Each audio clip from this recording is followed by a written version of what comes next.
O Senhor esteja convosco, Ele está no meio de nós.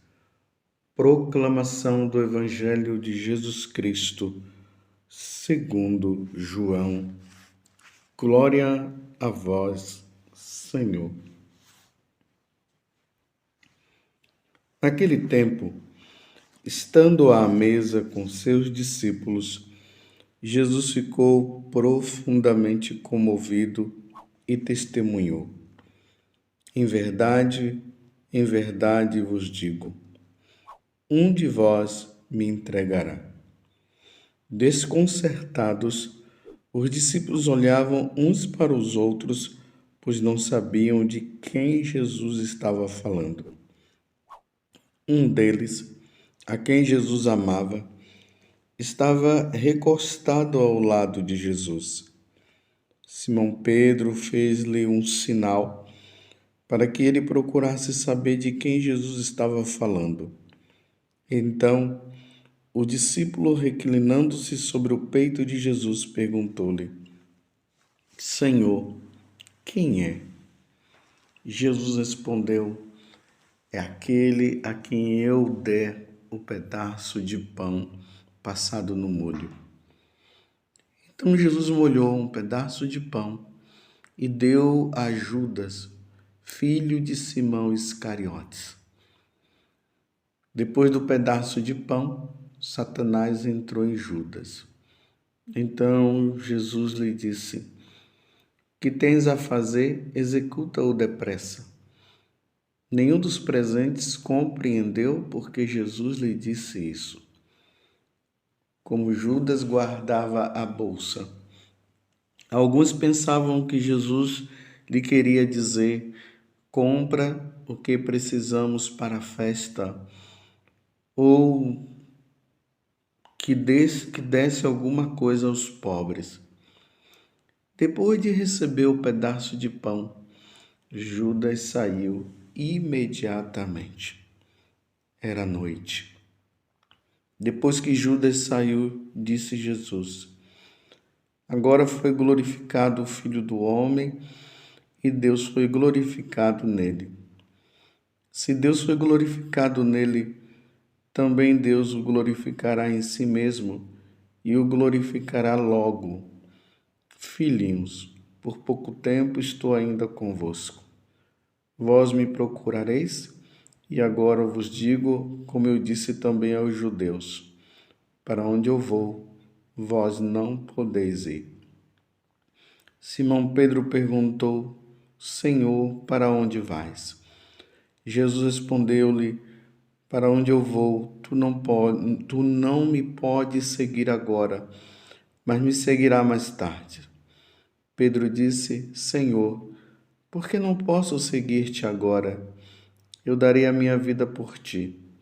Respondeu Jesus: darás a tua vida por mim?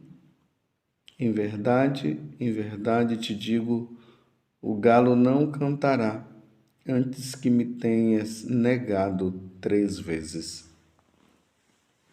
Palavra da salvação. Glória a vós, Senhor. Meus irmãos e minhas irmãs, hoje é terça-feira santa, estamos nos aproximando do grande momento em que Deus expressará o seu amor para conosco. Deus amou tanto o mundo, ou seja, Deus amou tanto a nós pecadores, nós que o ofendemos, nós que vivemos a consequência do pecado original, que deu o seu Filho único, para que todo o que nele crê não pereça, mas tenha a vida eterna. É a expressão do amor de Deus para conosco. Deus não quer que nenhum dos seus se perca. Deus não quer o sofrimento eterno para mim e nem o sofrimento eterno para você. Deus não quer a condenação eterna para mim e muito menos para você. Deus quer que nós nos salvemos. Deus quer que um dia estejamos com Ele no céu. Mas a única forma de reconciliação é através da morte do seu próprio Filho, nosso Senhor Jesus Cristo. E isso vai acontecer na próxima sexta-feira. Mas antes que esses fatos aconteçam, na quinta-feira santa, Jesus institui o sacramento do sacerdócio e o da Eucaristia.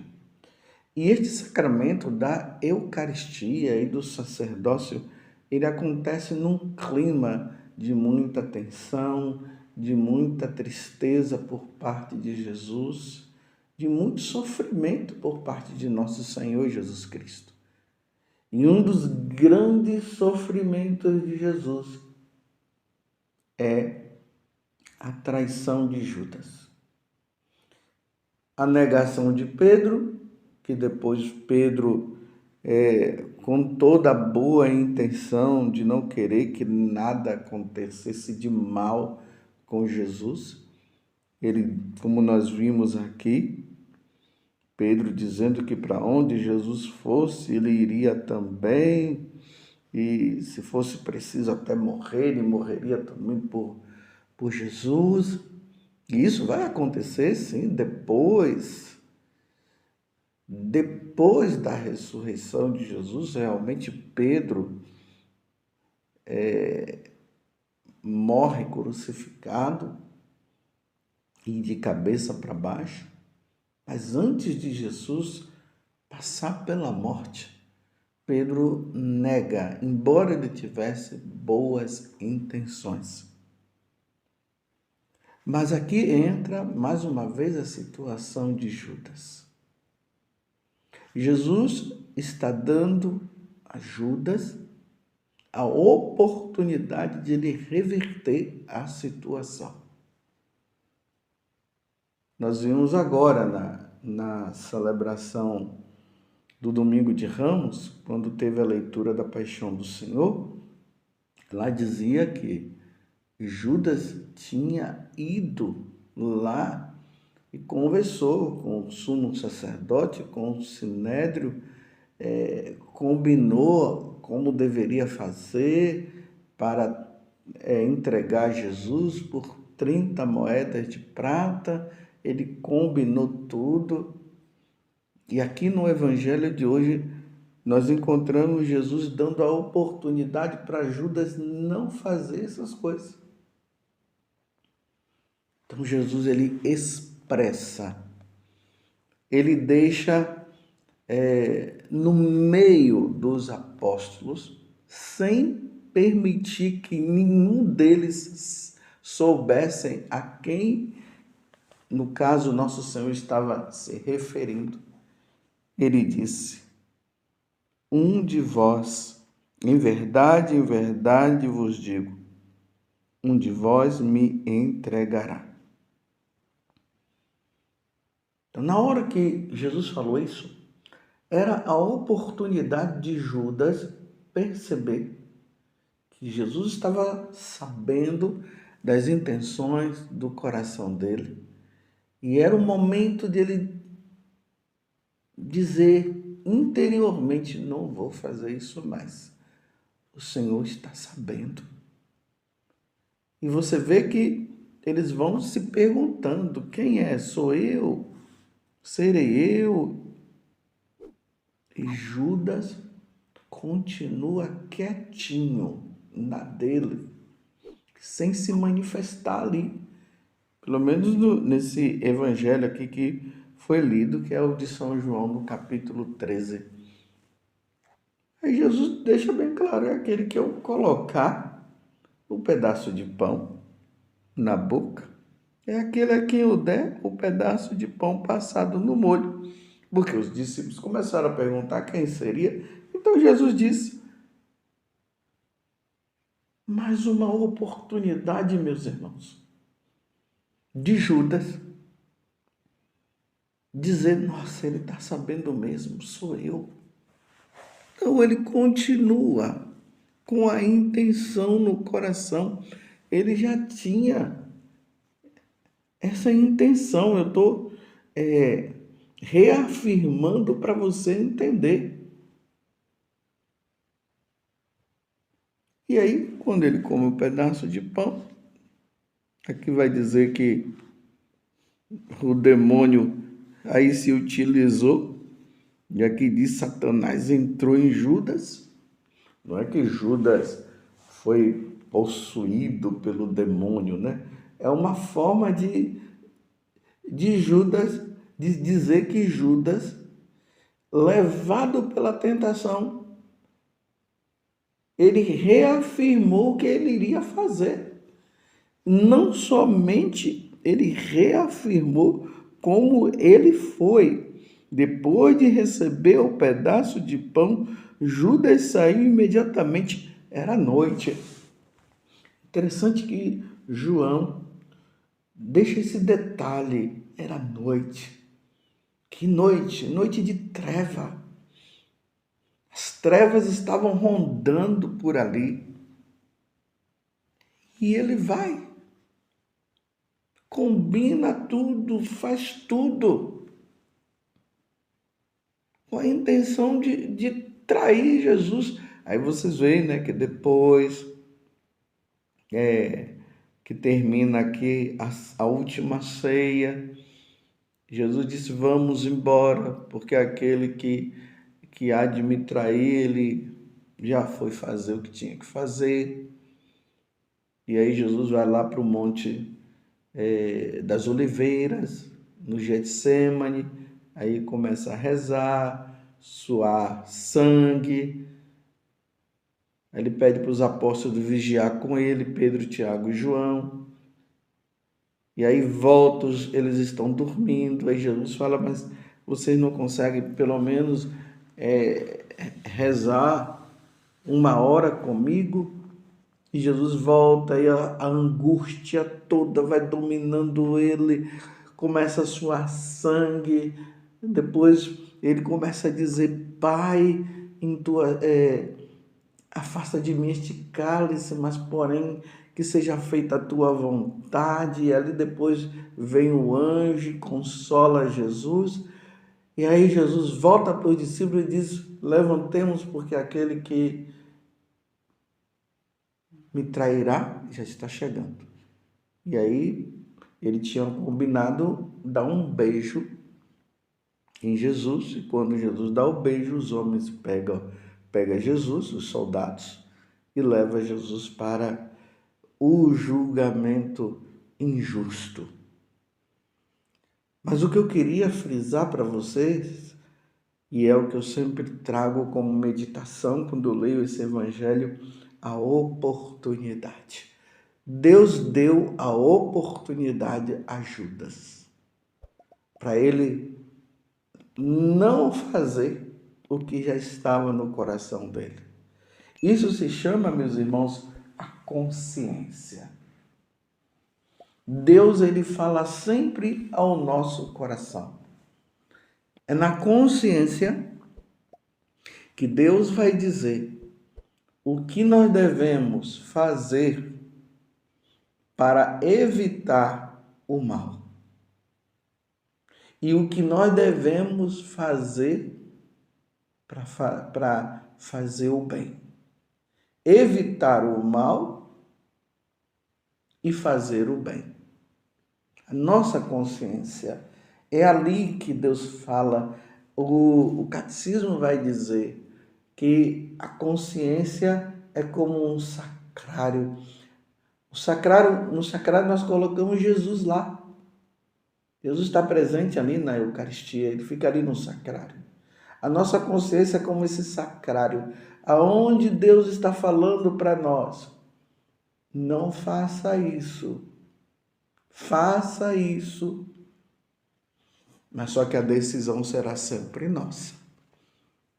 Então, meus irmãos, não adianta dizer para nós, batizados e tudo mais, que eu caí naquele pecado e eu não sabia. Meus irmãos, os mandamentos da lei de Deus estão inscritos no nosso coração. Vejam que eu falei inscritos, não é escrito. Escrito no lado de fora. É como nós escrevemos no papel. Inscrito é por dentro, dentro do nosso coração. A lei de Deus está inscrita no nosso coração. Nós sabemos muito bem o que é o bem e o que é o mal. Nós adultos. A criança ainda não tem muita base do que é, embora ela ainda fica ali, né, evitando determinadas coisas. Mas ela ainda não chegou à idade da razão. Nós já chegamos à idade da razão. Uma vez eu estava conversando com uma pessoa que ela dizia bem assim: Padre, como é que nós sabemos e acabamos fazendo? Nós sabemos o que é o errado e acabamos por fazer. Eu disse: pois é. É a decisão que cada um deve tomar. Eva não coma e Adão não comam. Eva e Adão não comam do fruto do conhecimento do bem e do mal, senão vocês vão morrer. Olha aqui, Deus falou. Na hora que a serpente veio, Eva já sabia. Mas ela se deixou dominar e acabou fazendo. Meus irmãos, nós precisamos ter momentos para nós pararmos, para nós rezarmos, nos recolhermos, porque é ali no recolhimento do nosso coração que nós tomamos consciência das coisas. A vida de oração sempre nos levará a tomar as decisões de acordo com o nosso Senhor. Você está me entendendo? Estou dando essa paradinha para você pensar. Não vamos, meus irmãos, fazer como Judas. Quando Deus falar ali ao seu coração, que da consciência, isso está errado, não faça. Não faça. Não vamos tomar decisões erradas, não vamos cair no pecado. Meus irmãos, é preciso entender isso. Quando nós vamos pecar, Deus já diz no nosso coração. Então, uma vez que Deus já disse, é preciso não fazer. Não é possível que uma mulher não saiba que aquelas intenções que ela está com aquele homem é de traição para com o esposo. Não é possível que aquele homem, com aquelas conversinhas fiadas com aquela mulher, ele não entenda que já é uma intenção que está havendo no coração dele de trair a esposa. E quando a pessoa vai entrar nos seus grandes vícios da maconha e